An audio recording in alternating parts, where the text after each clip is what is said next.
This episode of The Unstarving Musician is sponsored by Liner Notes. Want to learn from the hundreds of musicians and industry pros I've spoken with for The Unstarving Musician? Sign up for Liner Notes, my curated email newsletter where I share the best insights and knowledge gems from these conversations, some of which have been featured here on the podcast. From marketing to songwriting to touring and sync licensing, you'll get actionable tips delivered straight to your inbox every 2 weeks. Liner Notes Insider, the deep dive edition, will feature exclusive deep dives, detailed case studies, and premium content that goes beyond the podcast interviews. Sign up at unstarvingmusician.com/liner notes.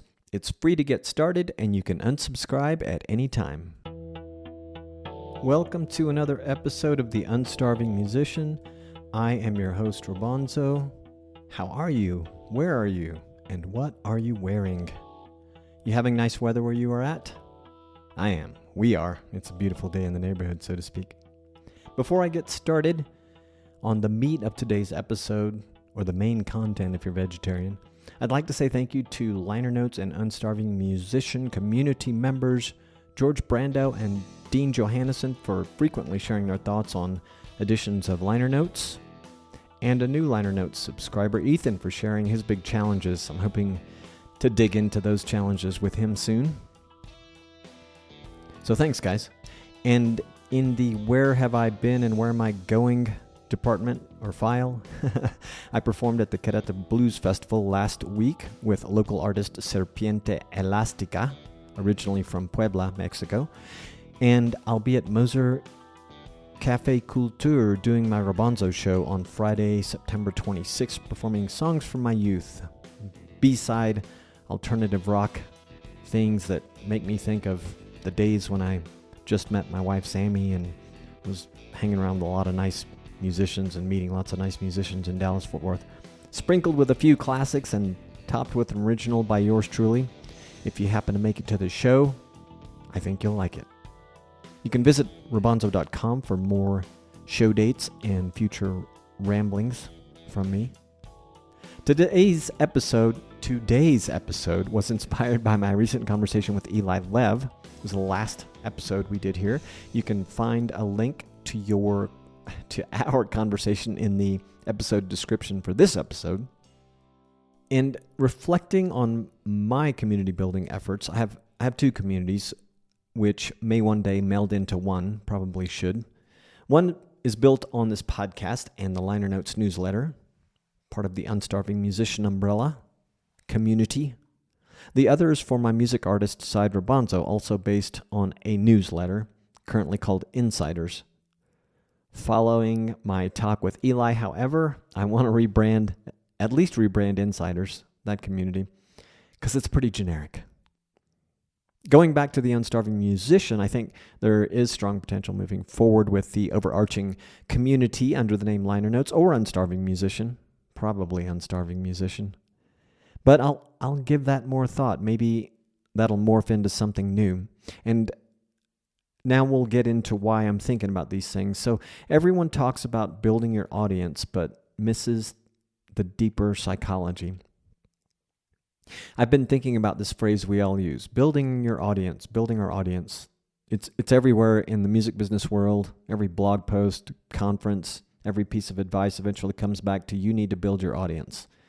But here's what troubles me about that language.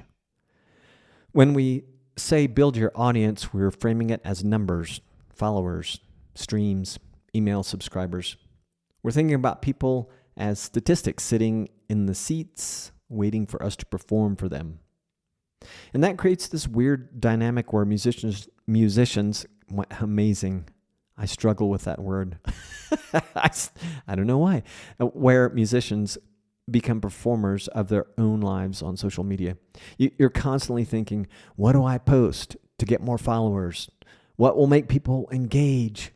How do I get the algorithm to show my stuff to more people? Good luck, right? Meanwhile, your actual connection to the people who care about your music gets lost in all that performance theater. The deeper psychology we're missing is this. People don't want to be your audience. They want to belong to something. They want to identify, not just entertainment. They want to feel like they're part of a story, something that's bigger than themselves. No one introduces themselves by saying, I'm a huge audience member of ever. That never happens. But they will say, I'm a deadhead or I'm a Swiftie with pride. That is identity, and that's belonging. And that's exactly what Eli Lev figured out with something he calls levitators. And the story behind that name reveals everything about real community building. Based on my recent chat with Eli and a little personal experience, we're going to break down some practical strategies for moving beyond followers to a true community. My last name is Lev, Lev. When I was beginning my community, I put out a call to folks and be like, hey, what should we call ourselves? And two separate people thought of levitators.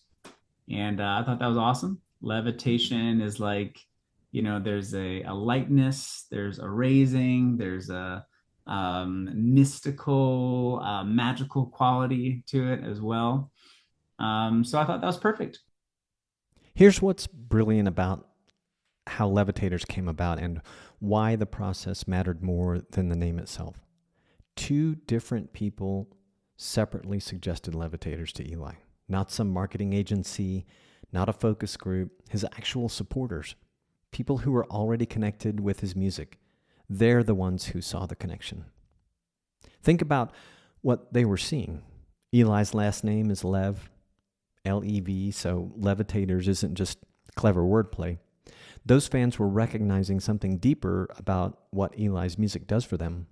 The lightness, the way it lifts him up, his exploration of mystical themes. They weren't just picking a cute name, they were identifying the transformation they experienced through his work. They were saying, this is what happens to us when we engage with what you're doing. That's why the process mattered more than the final choice. Eli didn't manufacture a community name. His community named itself. He just had the wisdom to listen and adopt it. Most artists would have overthought this. Does it sound professional? Will it work for marketing? What will the industry think? But Eli trusted what his people were already feeling and expressing. When your community tells you who they are, believe them. That's infinitely more powerful than any name you could brainstorm in isolation, speaking from firsthand experience. His approach created stronger community bonds than a top-down naming strategy could have possibly done. Once Eli embraced this name his community had given him, he leaned into it completely. If you go to his website and click the home page button to join the Levitators, you're taken to a sign-up page that asks, are you ready to levitate? Think about the psychology of that for a second. He's not asking, want to hear my music or ready to become a fan? He's asking if you're ready to transform, ready to rise up, ready to become part of something that will literally elevate you.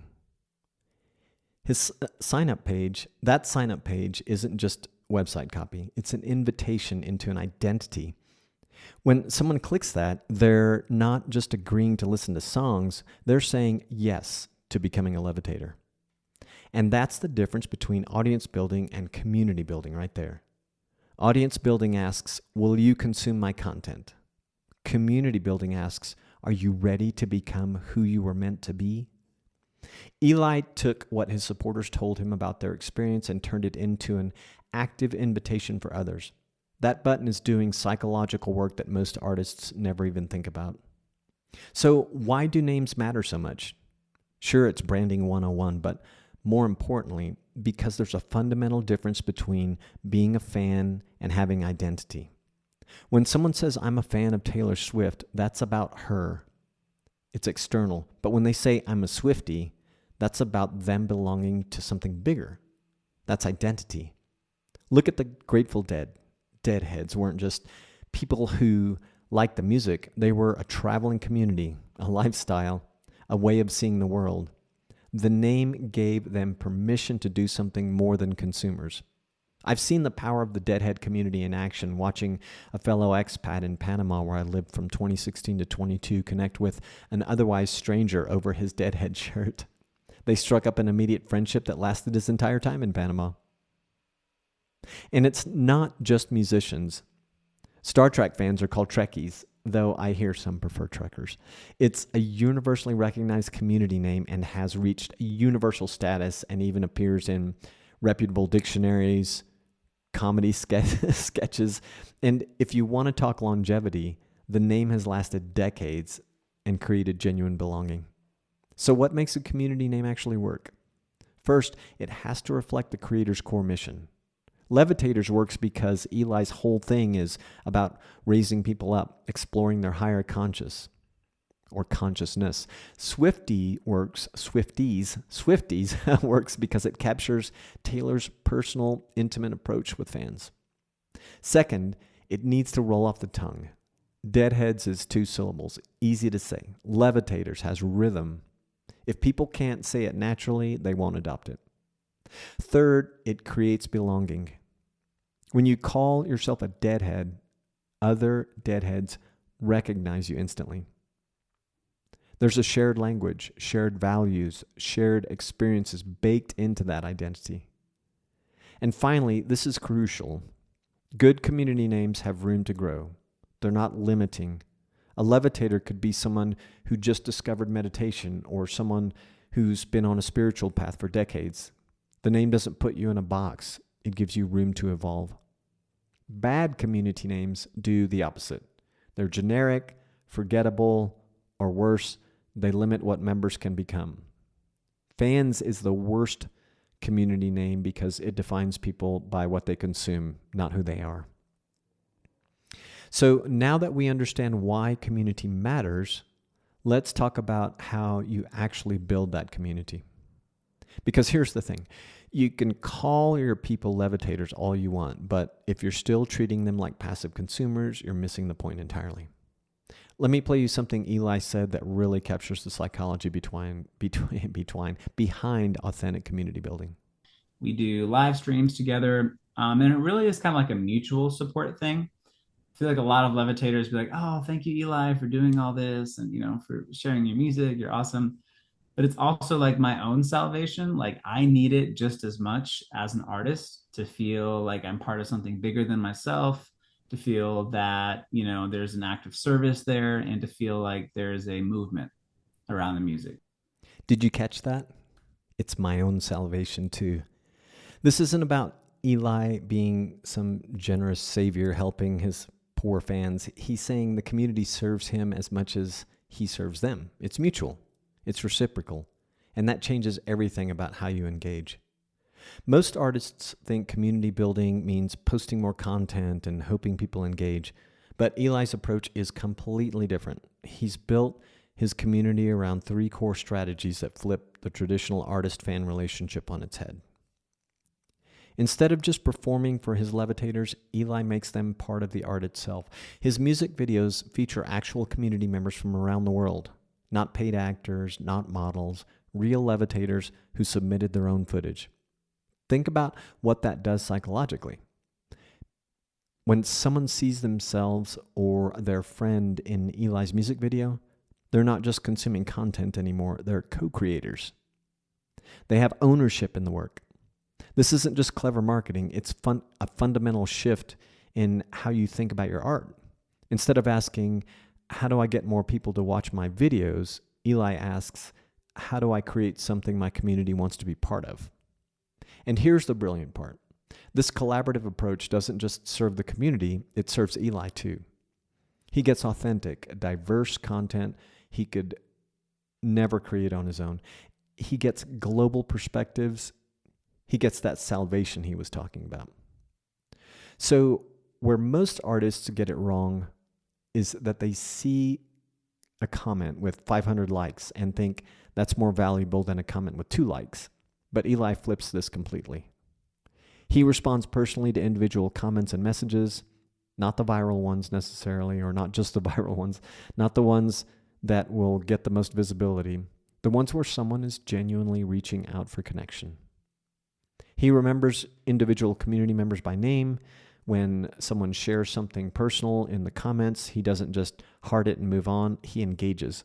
He asks follow-up questions. He treats them like actual humans, not engagement statistics. This is exactly the opposite of what social media algorithms reward. The algorithm wants you to chase viral moments and broad reach, but authentic community building is about depth, not breadth. Depth, not breadth.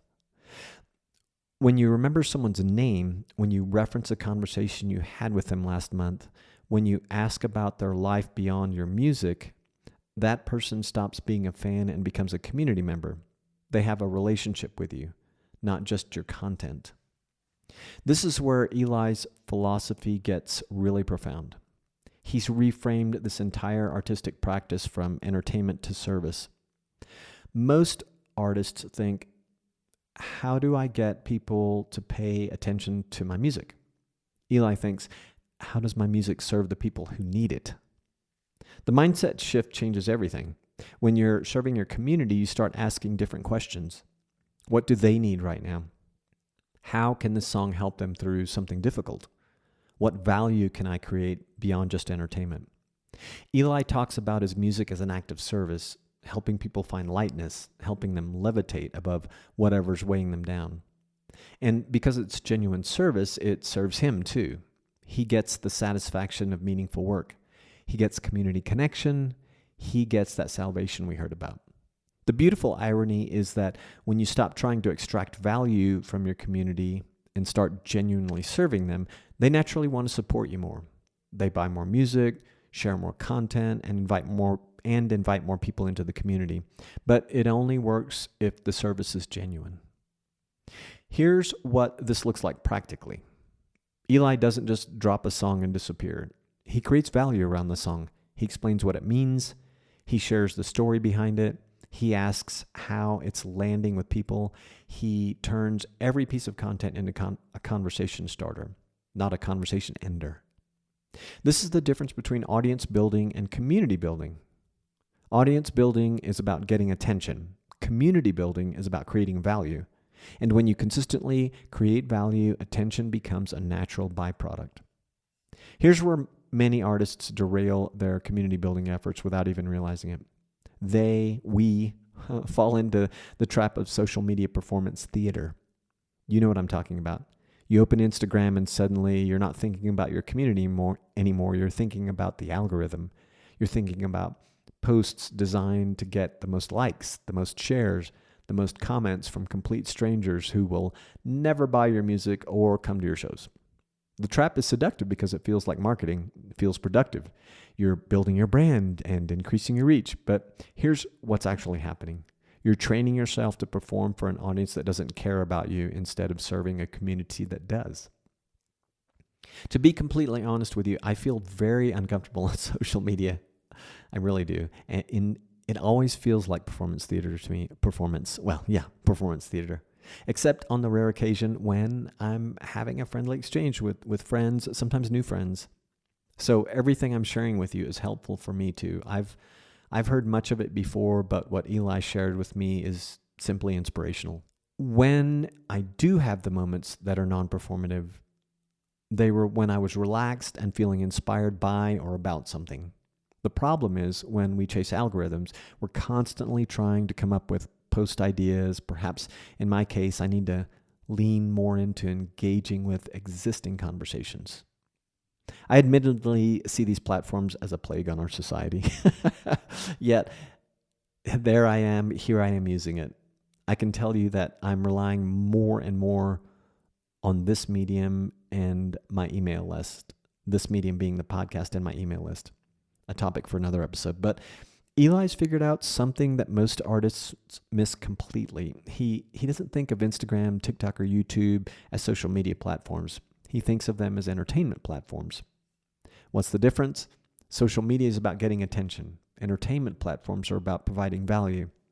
When Eli posts, he's not asking, will this go viral? He's asking, will this serve my levitators? That reframe changes everything about how you create content. Instead of chasing trends that have nothing to do with your music, you focus on what your community actually needs. Instead of posting because the algorithm demands daily content, you post when you have something valuable to share. Ooh, that's the good stuff. That's That's what I'm trying to do more of myself. Here's how this looks practically. Every piece of content should answer the question, how does this help the people who already care about my work? If you can't answer that, don't post it. Your community will appreciate thoughtful, infrequent content way more than daily posts that feel like filler. One meaningful conversation with a community member is worth more than 1,000 superficial interactions with strangers. When someone takes time to share how your music helped them through something difficult, that's gold. Engage with that. Build on that. Let the algorithm optimize for whatever it wants. You optimize for real human connection. It's tempting to jump on every trend, especially when you see other artists getting millions of views, but viral moments that don't align with your values or your mission confuse your community. They dilute your message. Stay consistent with who you are and what you stand for, even if it means smaller numbers. Traditional marketing is about broadcasting your message to as many people as possible. Community building is about creating bridges between yourself and your people, and between your people and each other. When Eli shares content, he's not just talking about his levitators. He's approaching his platform with the mindset of creating community connection rather than just broadcasting messages. He's thinking about how to turn his platform into a gathering place, not a lecture hall.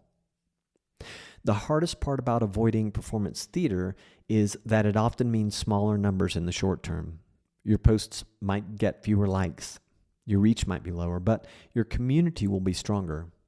Your relationships will be deeper, and those are the metrics that actually matter for a sustainable music career. Because at the end of the day, you don't need 1 million strangers to double tap your photos. You need a few hundred or a few thousand who genuinely care about your music and want to support your work. And those people don't find you through viral content. They find you through authentic, consistent value. A good essay worth reading on this theme is 1,000 True Fans by Kevin Kelly, which I'll link to in the episode description on unstarvingmusician.com and for this episode. So you've heard about levitators and you understand the psychology of community naming, and you know the difference between authentic engagement and social media theater. Now the question is, how do you actually build this for yourself? Here's your 4-step action plan to move from followers to community. Step 1 is define your mission. Before you can build community, you need to be crystal clear about what transformation you're offering, not what you're selling, what you're helping people become. Ask yourself, what do you want people to feel when they engage with your music or whatever you're making? What do you want them to become? Are you helping them find confidence, healing, joy, a sense of belonging? Eli's mission is clear. He helps people levitate above whatever's weighing them down. That's not just a cute metaphor. It's a real transformation he's facilitating through his music and his community. Your mission doesn't have to be deep and mystical. Maybe you help people feel less alone. Maybe you help them tap into their rebellious side. Maybe you help them process heartbreak. The key is being specific about the change you're creating in people's lives. Step 2, find your name. Here's what most artists get wrong. They try to brainstorm the perfect community name in isolation, but the best community names come from the community itself. Start by asking your current supporters what they call themselves. Look at the language they're already using in comments, messages, and conversations. Are there words or phrases that keep coming up? Eli didn't invent levitators. 2 different supporters suggested it independently. They saw something in his work and named it. That's infinitely more powerful than any name you could manufacture. And by the way, if you don't have an audience already large enough to get any feedback, any suggestions, throw suggestions out to the audience that you do have and see what they say. Once you have some options, test them. Say them out loud. Do they feel right coming out of your mouth? Can you imagine introducing yourself at a party and saying, I make music for whatever your community name is, without cringing? You're not looking for clever wordplay. You're looking for identity. The name should reflect who your people are becoming, not just what they consume. Step 3 is create belonging rituals. This is where community building gets practical. You need to create ways for your community members to recognize each other and feel special. about being part of something. Start with exclusive content, not paywall content, community content. Maybe it's behind the scenes stories only community members hear. Maybe it's early access to new songs. Maybe it's personal voice message thanking people by name. Next, create ways for community members to identify each other. This could be as simple as a hashtag they use or as elaborate as special merchandise only available to community members. Most importantly, give your community opportunities to contribute, not just consume. Let them submit content for your music videos like Eli does, or ask for their input on set lists.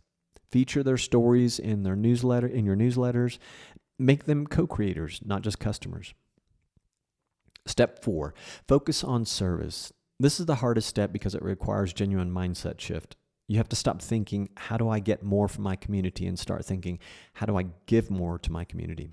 Ask yourself, how does being part of your community improve members' lives beyond just hearing your music? Do they make friends through your community? Do they discover new artists you recommend? Do they learn skills from tutorials you share? Do they find emotional support during difficult times? The value you provide can't be just entertainment. It has to be transformation. It has to make their lives genuinely better in some measurable way. When you nail this step, everything else becomes easier. People don't just support your music, they invite their friends into the community because they want to share something valuable. They don't just buy merch, they become evangelists for the transformation you're facilitating. Start with these 4 steps, but remember, community building isn't a sprint. It's a long-term commitment to serving people who care about your work. Get these foundations right, and you'll be amazed how naturally everything else falls into place. So wrapping up, I want you to remember one key insight that changes everything about how you approach your music career. Community building is about elevation, not collection. Most artists are collectors. They collect followers, streams, email addresses, social media metrics. They measure success by how much they can gather. But the artists who build lasting careers, they're elevators, like Eli with his levitators. They focus on lifting people up, on helping them be better versions of themselves, on creating transformation rather than just accumulation. The difference is profound. When you're collecting, people are numbers in your database or on your dashboard. When you're elevating, people become part of your mission. So here's the challenge for you. Stop thinking about building your audience and start thinking about serving your community. And ask yourself this question. If your most passionate supporters had to introduce themselves at a party, what would they call themselves? Not, I'm a fan of Robonzo or whoever you are. That's about you. What identity would they claim for themselves? What would they be proud to be? Let me leave you with one more clip from Eli that captures the bigger purpose behind all of this. So I would say it's a mutually beneficial relationship for all involved. That's what real community building sounds like. It's not about you building something for yourself. It's about all of you building something together that serves everyone. If this episode sparked some ideas for your own community names, I'd love to hear them. Share your thoughts on socials and tag me at Robonzo Drummer. What would your people call themselves? What transformation are you facilitating? What identity are you helping people step into? Because at the end of the day, the music industry has enough content creators. What it needs is more community builders. People who understand that success isn't measured by how many people know your name, but by how many people are better off because they found your work. That's how you go from starving to unstarving musician or artist. Not by collecting more fans, but by elevating more lives. Until next time. As an independent podcaster, your support means the world to me. You could even say I depend on it. With that in mind, here are some things you can do to help support us. Follow us on your favorite podcast app. Leave us a review on your favorite podcast app. Or shoot me a review by email, robonzo@unstarvingmusician.com, that I can use on the website. Or just share this episode with a friend. This makes a huge impact on our audience growth. You could also visit our crowd sponsor page at unstarvingmusician.com/crowd sponsor to learn of the many other ways of supporting the podcast, including a quick and easy online tip jar. It's like click, tip, done, easy and super appreciated. You'll find many ways of showing your support there, including through our affiliate partners like Bandzoogle, Kit, Email, formerly ConvertKit, DreamHost, and others. The music you're hearing is New Gods Part 2, the instrumental mix by yours truly. You can hear the full version, download it, or buy it at Robonzo.com. And if all this was too much to remember or process, just go to the show notes for this episode at unstarvingmusician.com to find links to all the stuff talked about in this episode. You can leave us feedback, questions, comments, complaints at unstarvingmusician.com/feedback. Thanks for listening. Peace, gratitude, and a whole lot of love.